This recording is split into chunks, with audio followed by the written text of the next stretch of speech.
Hi friends, ఇప్పుడు మనం fruit custard చేసుకోవడం కోసం పొయ్యి వెలిగించుకొని గిన్నె పెట్టుకుందాం. గిన్నె పెట్టుకొని 1 లీటర్ పాలు తీసుకుందాం.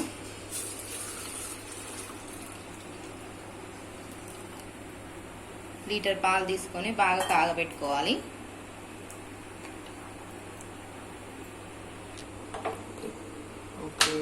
హలో ఫ్రెండ్స్, ఇప్పుడు ఫ్రూట్ కస్టర్డ్లో కోసం కొద్దిగా సగ్గుబియ్యం కూడా ఉడకబెట్టుకోవాలి. కొద్దిగా వాటర్ తీసుకొని బౌల్లో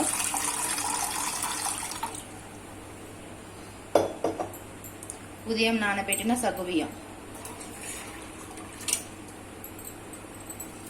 ఒక 2 గంటలు నానితే సరిపోతుంది ఫ్రెండ్స్.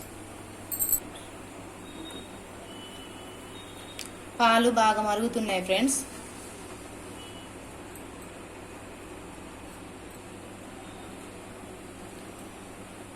పాలు బాగా కస్టర్డ్ పౌడర్ ఫ్రెండ్స్, ఇది ఒక 2 టేబుల్ స్పూన్లు కస్టర్డ్ పౌడర్ తీసుకోవాలి. చల్లటి నీళ్లు వేసుకొని మిక్స్ చేసుకోవాలి ఫ్రెండ్స్. బాగా ఉండలు లేకుండా కలుపుకోవాలి. ఇలా కలుపుకున్న మిశ్రమాన్ని, కస్టర్డ్ పౌడర్ కలుపుకున్నాం కదా, ఆ మిశ్రమాన్ని స్లోగా ఉండలు కట్టకుండా పాలల్లో నెమ్మదిగా కలుపుకుంటూ పోసుకోవాలి.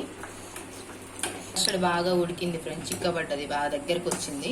ఇప్పుడు పంచదారని మనకు సరిపడా యాడ్ చేసుకోవాలి. సగ్గుబియ్యం ఉడికాయి ఫ్రెండ్స్. సగ్గుబియ్యం వడగట్టుకోవాలి ఫ్రెండ్స్. వడగట్టుకొని ఆ నీరంతా తీసేసి ఈ సగ్గుబియ్యాన్ని మనం ఫ్రూట్ కస్టర్డ్లో యాడ్ చేసుకోవాలి. సగ్గుబియ్యాన్ని ఇట్లా వడగట్టుకొని నీరన్ని తీసేసి సగ్గుబియ్యాన్ని ఫ్రూట్ కస్టర్డ్లో యాడ్ చేసుకోవాలి. కస్టర్డ్ రెడీ అయిపోయింది ఫ్రెండ్స్. ఇక కొంచెం బంద్ చేసి ఇది రూమ్ టెంపరేచర్ వచ్చేంత వరకు చల్లార్చుకోవాలి. దాన్ని మనం కట్ చేయాలి ఫ్రెండ్స్. పండ్లన్నీ కట్ చేసుకున్నాం. సన్నగా బాదం పలుకులు మరియు జీడిపప్పు సన్నగా కట్ చేసుకొని వేసుకుంటున్నాం ఫ్రెండ్స్, యాడ్ చేసుకోవాలి. అలాగే యాపిల్ ముక్కలు, యాపిల్ని కూడా సన్నగా కట్ చేసుకున్నాను. దానిమ్మ,